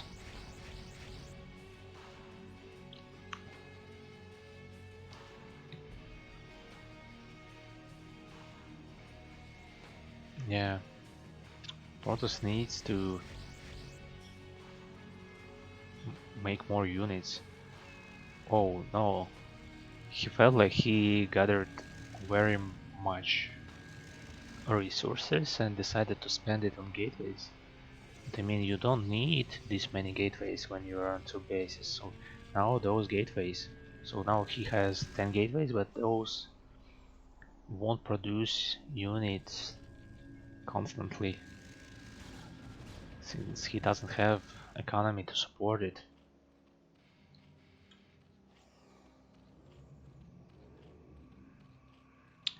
Unlike Zerg, who have, yeah, she has 3 bases, 3 mineral lines to mine from, so it's gonna be more efficient.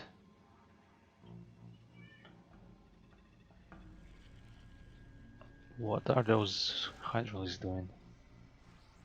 Is she trying to find some base for Protoss? But she sees that there is no base anywhere.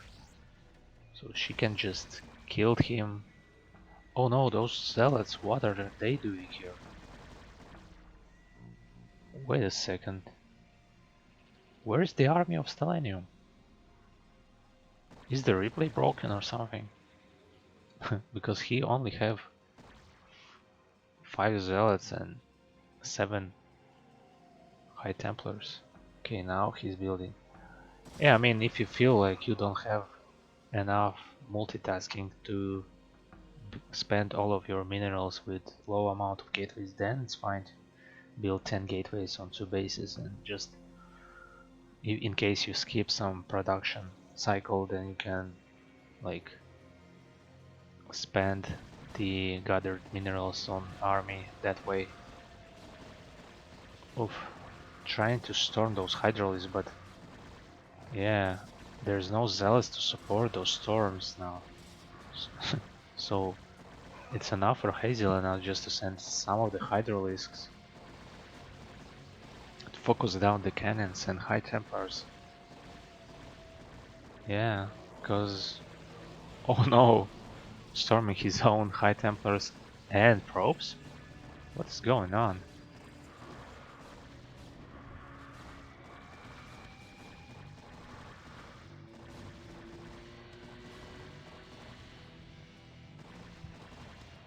Okay, I might assume that this game is broken. No? No, I can't. Because it seems like he has enough APM to build his army and send those units and set rally points or something. It just seems weird. Okay, now he pushed away those hydraulics, and he didn't even lose the natural expansion. But look at how many bases have Zerg.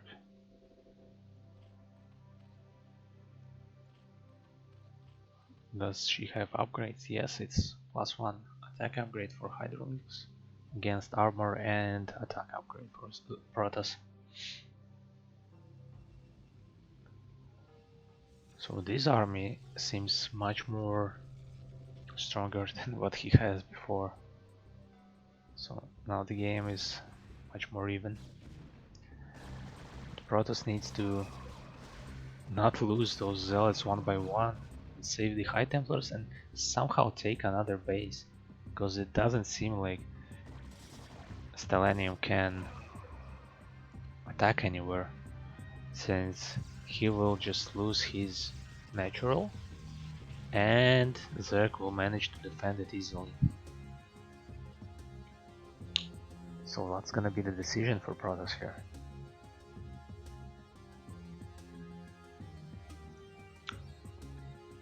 Okay, we see some lurkers though.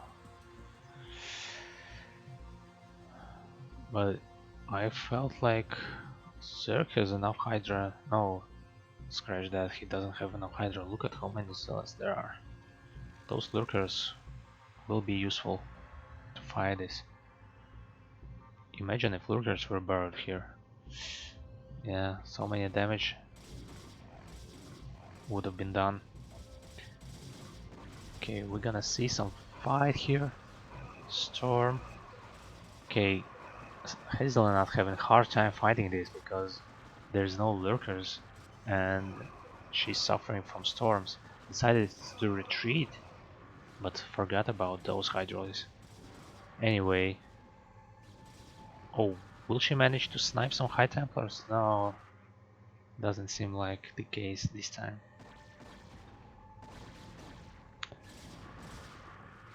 Fighting with some small amount of hydroids there.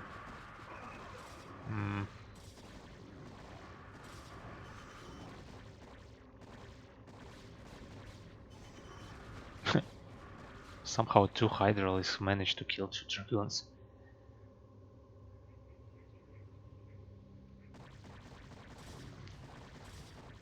Okay, now Protoss is almost at your natural. What are you gonna do? Oh, Protoss decided that no way he can bust this. Yeah, and I agree, he needs to build another expansion while he is attacking. Because soon he will be mined out everywhere and he won't have enough resources just to reproduce his army. Yeah, even now he doesn't have enough Protoss ball here. Only 5 Dragoons. If Zerg makes a lot of lurkers, then it's gonna be very hard for him to fight back.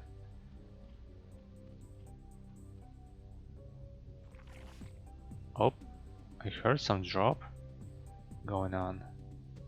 Yeah, it seems like one lurker there. And 2 lurkers here.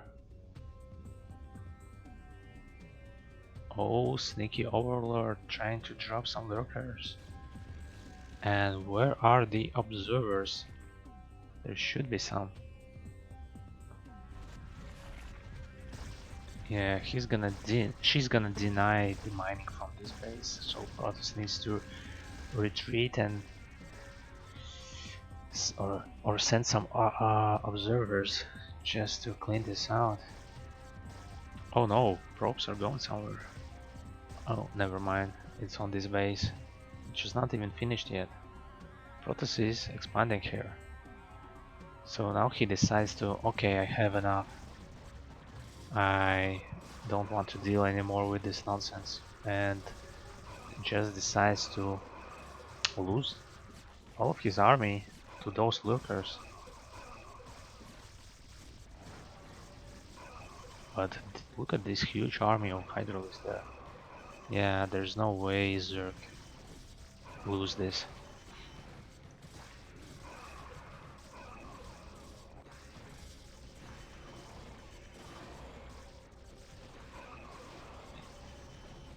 Okay, now if Zerg counterattacks. I mean, those turns were decent, but Zerg still has enough army just to counterattack, and yeah, Stellanium decides to tap out, and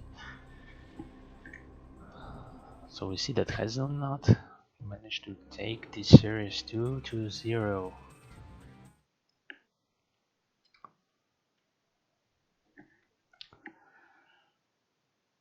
Two zero, making Fear Factory even more ahead. 3-1. Okay, so last series for today is gonna be Side 0 against Light Swarm. I can't believe that those two players are tier 2. Light Swarm is pretty great Zerg player. I mean, he belongs to tier 1.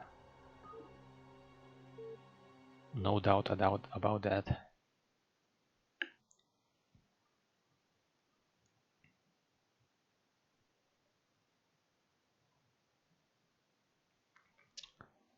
So side 0 is gonna be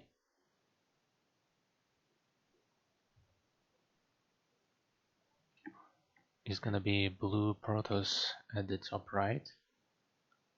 He's gonna be meeting Light Swarm, who is red Zerg spawning at the top left. Okay, so let's see how these opponents will do. I never saw Side Zero playing, but looking at his commentating abilities, I mean, he should be a great player because he has a lot of experience and everything. And I actually did play Light Swarm once in preseason week 2, I guess, and yeah, that was funny game. Basically, it was the game on Eclipse, and I made factory at his main, and he tried to scout his main with Zerglings, and he didn't check the only one spot where I put my factory. And he later even sent his drone from his main to natural and still didn't see it. So I waited for 2 vultures and then just showed them, and he just tapped out because he didn't had anything against those vultures in his main. So it was pretty easy victory, but I mean, if the game proceeded to the mid or late game, then I would have had a very hard time, because as I was seeing, he had crazy games so far at the CPL. For example, his legendary ZVZs at uh, King of the Tier tournament, which we had 2 weeks ago. He played some other Zerg, I don't remember the nickname. It was ZVZ, where there were like every single unit Zerg had: Guardians, Devourers, Defilers, Ultralists, everything. It was really a treat to watch. So if you missed that series, check out the CPL official channel and watch those games. I mean, right now. I'll wait. Okay, so it seems like this is exactly what Stellenium needed to do with the previous match. Just make Forge, just put some cannons, put Nexus, and you're safe.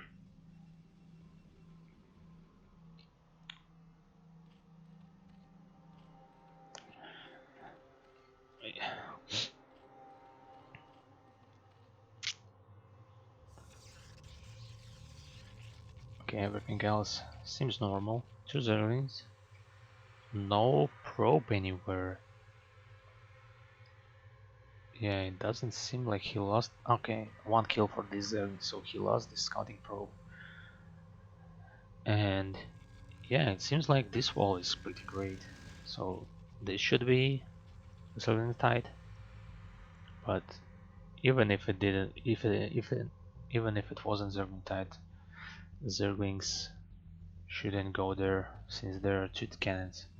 If there was only 1 cannon, then I would have imagined that it's okay to run by.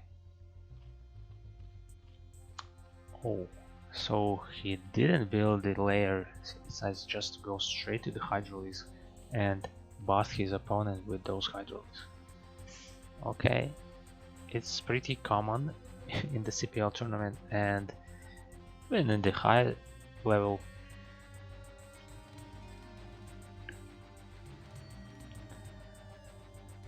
Ooh, Cybernetics score seems pretty late.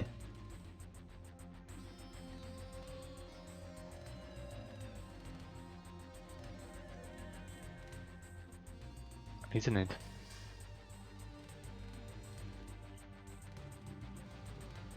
So it's gonna be some kind of, yeah, I think this build is called 973, right? So he will have enough Hydralisks and enough economy to produce the Hydralisks, and Those hydraulics will be enough to kill everything at this wall. Interesting that the Zergs make hydro speed first and then only they make range. Feels like if you have range then you can like start attacking the forge much sooner. Okay, interesting upgrade choice for Protoss. And yeah, now he sees that there is fast hydraulics and decides to put more cannons. Okay, speed is finished now. And there are enough overlords there just to be sure that there won't be Dark Templars attacking you freely. Okay, did he had range? I don't think so. He didn't have enough time to make both upgrades. Yeah, he just decided to attack. Okay, he managed to kill one cannon, losing a lot of hydraulics there and zerglings. Okay, slow zealots are having hard time fighting those hydraulics. Yeah, just some micro is enough to kill them. Okay, one kill for that Corsair. So now Light Swarm is supply blocked, which is unfortunate. He need to build more overlords and he should have layers soon, because it doesn't seem like he can finish this game right now. So it's gonna be some slightly longer game for those two opponents. And I mean, he needs layer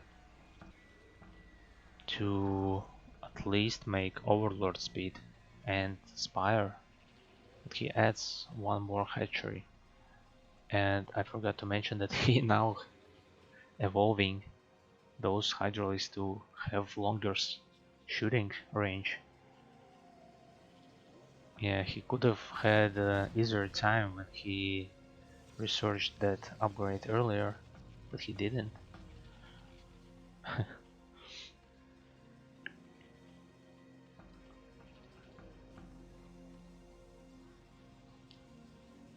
Templar archives are on the way, so when the range is finished there won't be any psionic storms yet.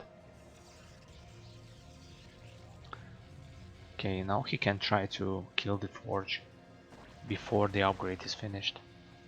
Let's see, will he manage to do that? No, he decided to focus down the cannons which are on the front.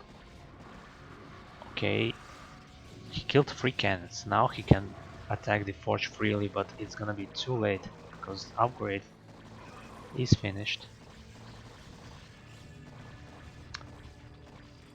Oh, some back and forth action. Yeah, those zealots are dead, man. Zealot speed is not finished. It would have been easier if it would have finished. Not the case this time. Yeah, there's no army for Protoss anywhere. Okay, he can judge. He can just go in, killing Pylon. Oh no, that Pylon was powering 7 cannons. Now he can kill that cannons for free. Yeah, and the Pylon won't be in time. Unfortunate loss for side 0 here.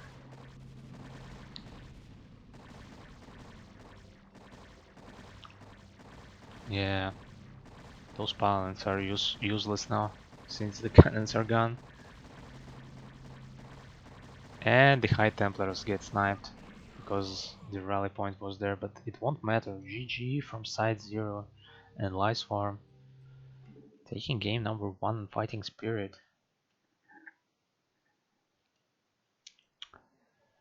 So Light Swarm is from Attitude Plus, and we see that this is essentially, yeah, very important victory for his team.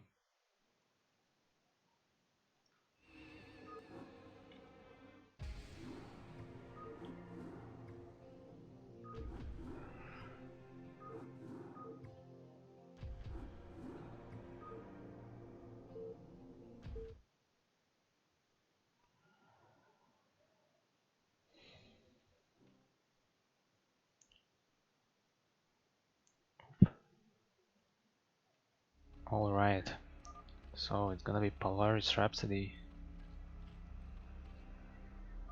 So we have Light Swarm spawning at the top left as a Brown Zerg and Great Protoss. I mean Grey Protoss, not Great. Spawning at the bottom right. Oh, what is this? Very early scouting probe. Okay, I love this game already. So he sends this probe at the right side of the map just to make sure that Overlord won't scout it. I mean, so he did prepare something for this match. I like it. Okay, let's see where this probe goes. Probably gonna be some gateways at the opponent's main. No? Okay, it's gonna be here. Okay, fair enough.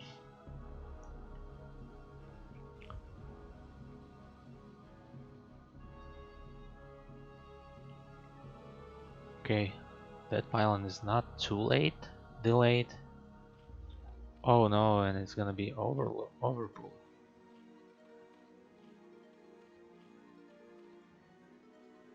Very unfortunate for Protoss.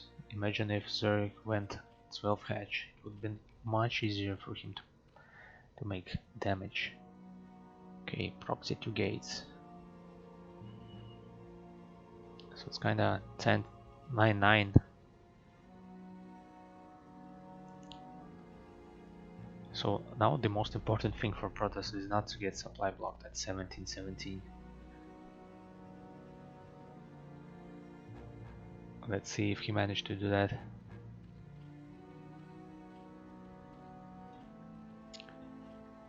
Oh, hey Henscat, thanks for following.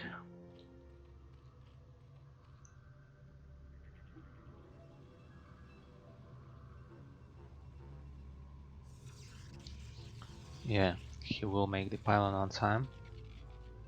Could have been earlier, but he probably didn't have enough minerals yet.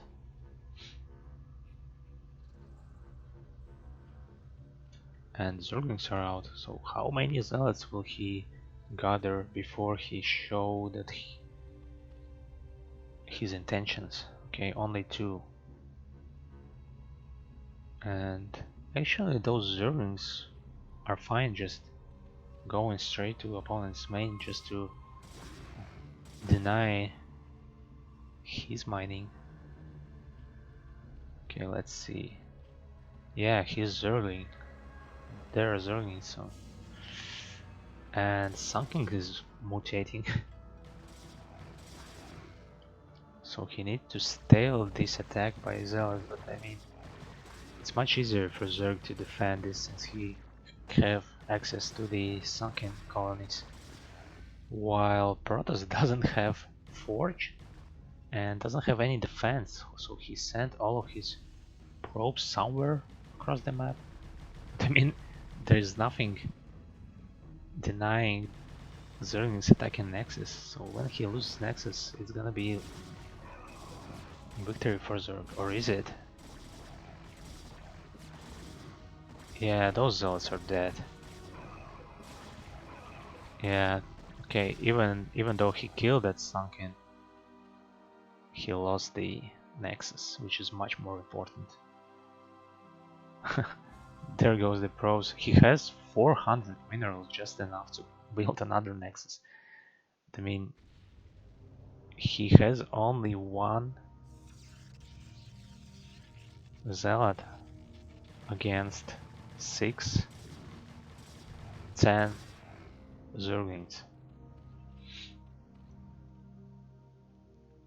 Okay, I didn't count in the prop count, but I mean, they should help, right? Crazy game there. Okay, those Zerglings will help out clearing this force of Protoss. Oh no, that Zealot went through. Hey Europe, thanks for following me. Yeah, there's only probes left, unfortunately, and imagine if there were those 3 zealots that was lost here. and could have been even comeback from the prototype. But anyway, GG, and Lightsworm taking the series 2-0.